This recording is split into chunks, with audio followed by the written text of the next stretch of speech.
अनमोल मोती कार्यक्रम में आपका स्वागत है। ओम शांति। भगवत गीता में काम, क्रोध और लोभ तीनों को नरक के द्वार कहा गया है। लोभ एक मीठा जहर है। व्यक्ति ये सोचता है कि चलो कुछ आ ही रहा है, जितना आ जाए उतना अच्छा है, मेरा फ़ायदा होगा, मैं और ज़्यादा साधन संपन्न हो जाऊंगा, धनवान हो जाऊंगा, शक्तिशाली हो जाऊंगा। अब आप देखिए, अकाउंटेंसी में भी यही नियम सिखाया जाता है। मैं स्वयं एक चार्टर्ड अकाउंटेंट हूँ। उसमें बताया जाता है, अकाउंटेंसी का एक मुख्य नियम है, all that comes in is gain and all that goes out is loss। कि जो आता है उसमें लाभ है और जो जाता है उसमें नुकसान है। ये फार्मूला आज सारे समाज में चल रहा है, लेकिन मनुष्य जो है, इसका कितना घातक असर होता है उसको नहीं समझ पाते हैं। और एक होड़ लगी हुई है कि जितना ज़्यादा से ज़्यादा अर्जित कर सको करो। और रिज़ल्ट हम क्या देख रहे हैं समाज में? अगर आप पिछले 100 सालों में ही देख लें कि धनवान और अधिक धनवान होते जा रहे हैं और निर्धन गरीब और अधिक गरीब होते जा रहे हैं। एक तो हम ये देखते हैं कि ऐसा आर्थिक सामाजिक कुचक्र लोभ ने चला दिया है कि धनवान और अधिक धनवान होते जा रहे हैं और गरीब और अधिक गरीब होते जा रहे हैं। जो कल तक धनवान की कैटेगरी में था, वो धीरे धीरे मिडिल क्लास में आ जाता है। और जो मिडिल क्लास का व्यक्ति होता है, कीमतें बढ़ती जा रही हैं चीज़ों की, टैक्स बढ़ते जा रहे हैं, आसमान को छू रहे हैं, वो फिर गरीब होता जा रहा है। अच्छा, फिर आप और क्या देखेंगे कि अमीरों की संख्या घटती जा रही है। लोग बहुत अमीर होते जा रहे हैं, लेकिन थोड़े से लोग अति धनवान होते जा रहे हैं और उसी अनुपात में गरीबों की संख्या बढ़ती जा रही है। लोग गरीब तो हो ही रहे हैं, लेकिन अति गरीबों की संख्या बढ़ती जा रही है। अर्थात कुछ थोड़े से मुट्ठी भर लोग विश्व में अति धनवान हैं और बाकी अधिकतर वास्ट मेजॉरिटी जो है वो गरीब हैं। और गरीबों में भी बहुत सारे मेजॉरिटी अति गरीब की कैटेगरी में आते हैं, जिनको हम लोग सामान्य भाषा में बिलो पॉवर्टी लाइन कहते हैं। अच्छा, अब उनकी कौन सुनता है? कहा गया है, माया को माया मिले कर कर लंबे हाथ, तुलसीदास गरीब की कोई न पूछे बात। उनकी कौन सुनता है, कौन पूछता है, उन पर क्या घटती है, वो वही जानते हैं। कीमतें बढ़ती जा रही हैं। अब जैसे जैसे कीमतें बढ़ती जा रही हैं, तो रोज़मर्रा की ज़रूरियात भी उन गरीबों के बस से बाहर होती जा रही हैं। भोजन के अंदर व्यक्ति को 2-4 हल्दी मसाला आदि डालना होता है, लेकिन वो कहाँ अफोर्ड कर पाते हैं। बहुत मामूली सा नमक आदि लगा कर के वो खाना बनाते हैं। 2 टाइम का बहुत सारे परिवारों को तो भोजन भी नसीब नहीं होता है। देखेंगे माल न्यूट्रिशन इतना है, बच्चों की हड्डियां निकली हुई हैं, तो मनुष्यों के अंदर जान नहीं है, दम नहीं है। और बहुत सारे लोग दुनिया तो नहीं जानती, अगर उनसे दुख पूछा जाए तो अपनी इज्जत आबरू तक बेच करके परिवार अपना गुजारा कर रहे हैं। तो ये हालत किसने कर दी? लोभ विकार ने। सरकारें भी बहुत कुछ तो नहीं कर सकती, लेकिन जितना कुछ सरकारें गरीबों के लिए बहुत सारे स्कीम्स बनाती हैं, लेकिन हम सब जानते हैं कि भ्रष्टाचार इतना फैला हुआ है समाज के अंदर, वो भी लोभ के कारण इतना फैला हुआ है कि कहाँ तक गरीब को वो पहुँचता है, हर व्यक्ति उसको जानता है। तो लोभ ने, जिसके लिए कहा गया था कि व्यक्ति को कुछ भी व्यापार करता है, कुछ भी करता है, अपना रीज़नेबल मुनाफा तो लेना चाहिए। आटे में नमक जैसा मुनाफा कहा गया था, और लोग यही कहा करते थे, साईं इतना दीजिए जामे कुटुम समाए, मैं भी भूखा ना रहूं साध ना भूखा जाए। ऐसा कहा जाता था, बस मेरा अच्छी तरह से गुजारा हो जाए, इतना ही मेरे लिए पर्याप्त है। लेकिन आज लोभ ने इतना विकराल रूप धारण कर लिया है कि मनुष्यों का एक्सप्लॉयटेशन तो हो ही रहा है।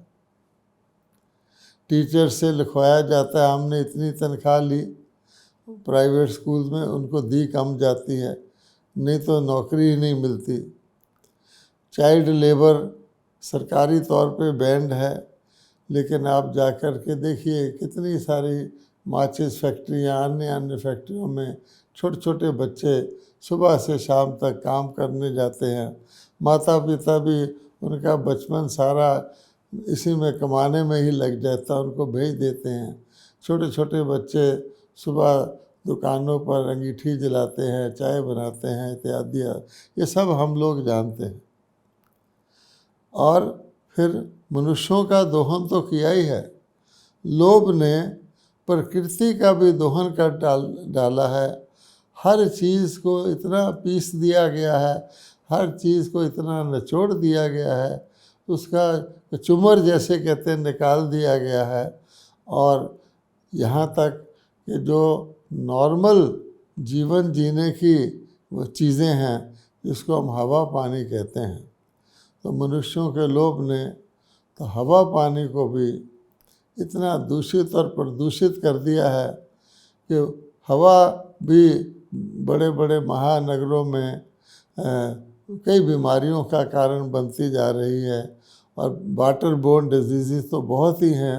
एक तरफ लोभ जो है शोषण कर रहा है, और दूसरी तरफ फिर रोग इतने बढ़ रहे हैं, सूक्ष्म रोग के व्यक्ति जो है उस पर भी मनुष्यों का बहुत सारा खर्चा हो रहा है।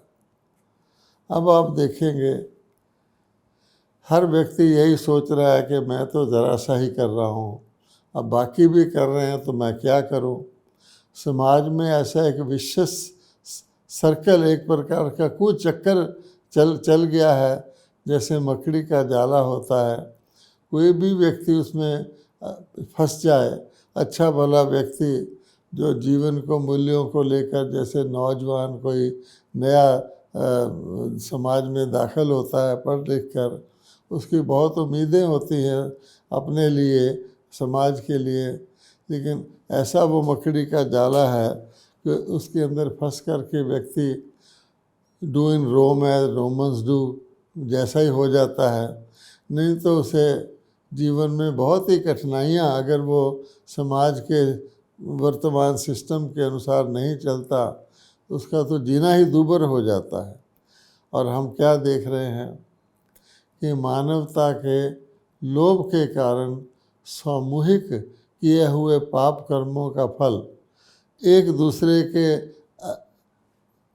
भोग रहा है, कोई किसी के लिए पाप कर रहा है, कोई किसी के लिए कर रहा है, और सामूहिक तौर पर सारा मानव समाज पाप कर्मों का फल भोगते भोगते आज सारा ही समाज जैसे दुखी हो गया है।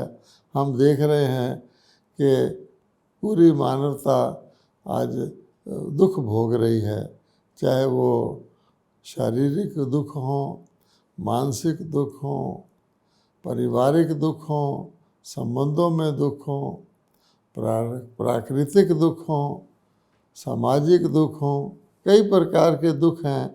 हर प्रकार के दुख मनुष्य भोग रहे हैं।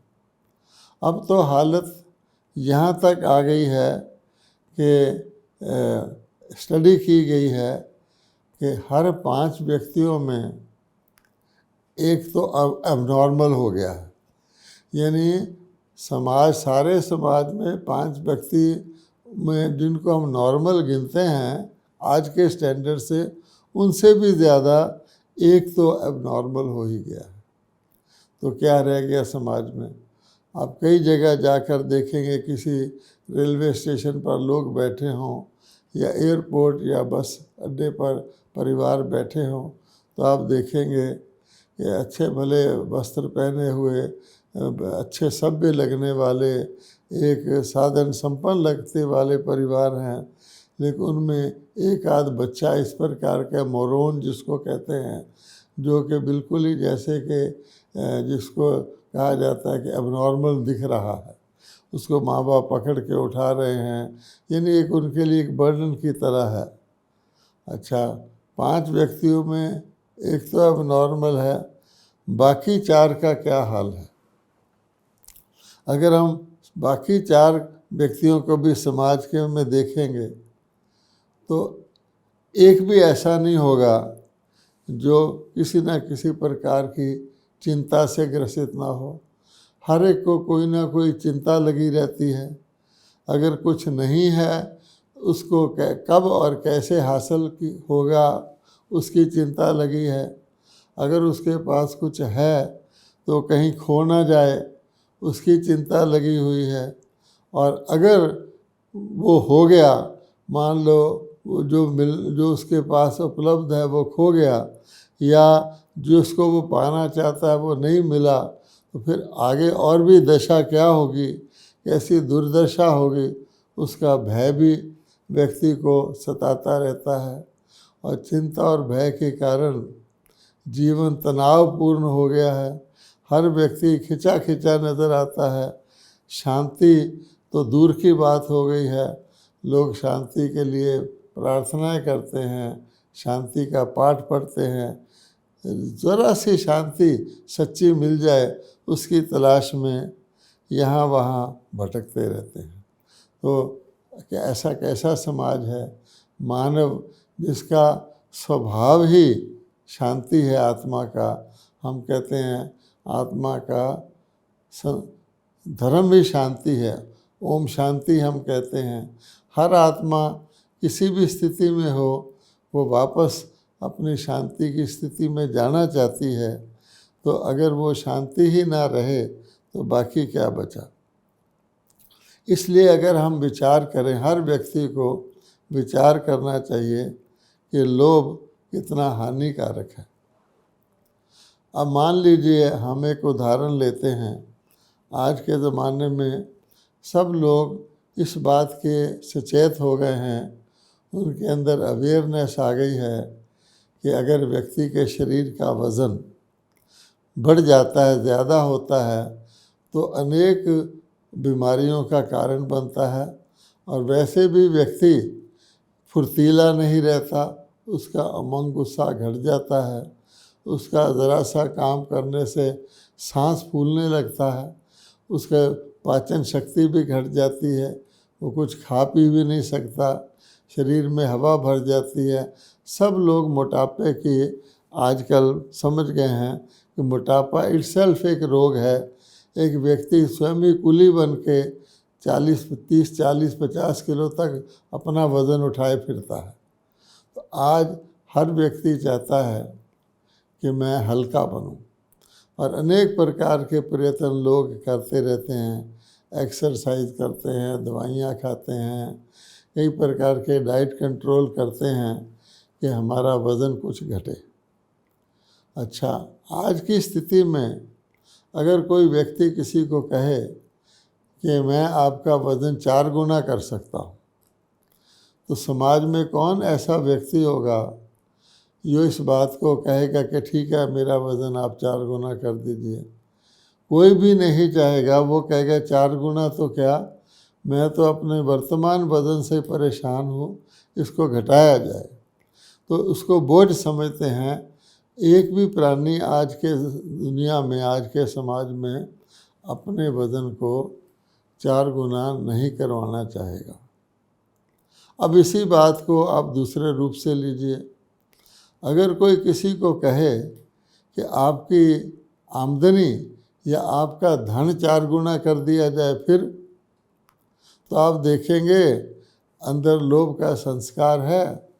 व्यक्ति कहेंगे बहुत खुशी की बात है अगर मेरा धन या मेरी आमदनी 4 गुना हो जाए। अब इसको अगर आप इसी बात को गौर से विचार करें, हम अपने शरीर का वज़न या बोझ 4 गुना नहीं करना चाहते, लेकिन हम अपने धन को, अपनी आमदनी को 4 गुना करना चाहते हैं। क्या वो मन का बोझ नहीं है? ये विचार करने की बात है। उसको हम स्वीकार कर लेते हैं इस कारण से कि हम लोभ विकार में फंस चुके हैं, लोभ से ग्रसित हैं। हमको ये गलतफहमी हो गई है कि जितना धन आएगा उतने ही हम ज़्यादा शक्तिशाली होंगे, संपन्न होंगे, और शायद हमको ये गलतफहमी है उतने ही ज़्यादा हम सुखी होंगे।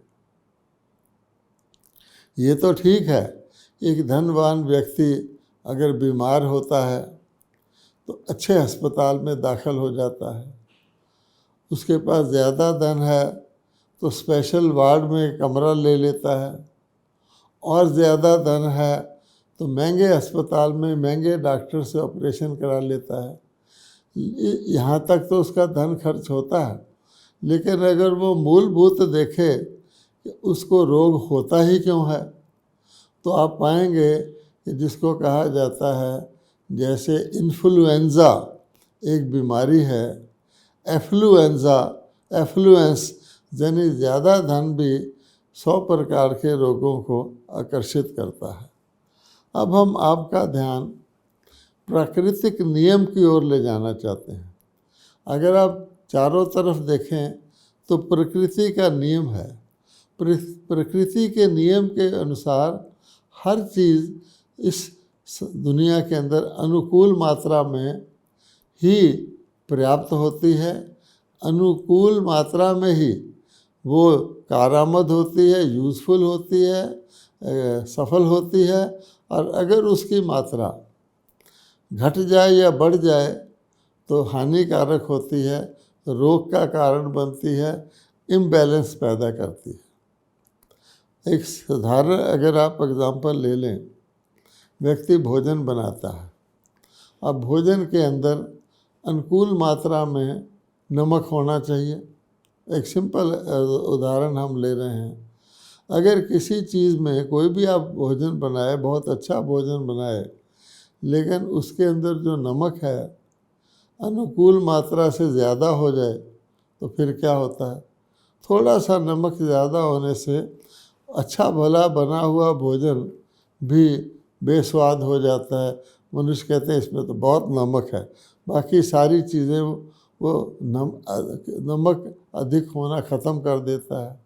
या उस चीज़ में नमक कम हो जाए या कभी नमक डालना कोई भूल जाए, फिर तो बिल्कुल ही लोग उसको दूर कर देते हैं कि इसमें तो नमक ही नहीं है, इतना कम नमक है इसमें। इसके लिए एक महात्मा जी की कहानी भी सुनाते हैं। एक महात्मा जी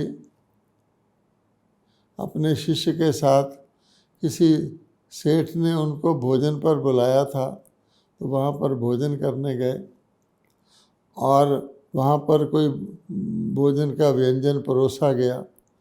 तो महात्मा जी वो सारा ही भोजन जो परोसा गया खा गए, शिष्य का भी खा गए। और शिष्य हैरान रह गया कि क्या बात है कि महात्मा जी ने मेरा भी भोजन खा लिया। तो जब बाहर आए तो शिष्य ने पूछा, महाराज मेरा भी भोजन आपने खा लिया? उन्होंने कहा, वास्तव में उसमें नमक नहीं था।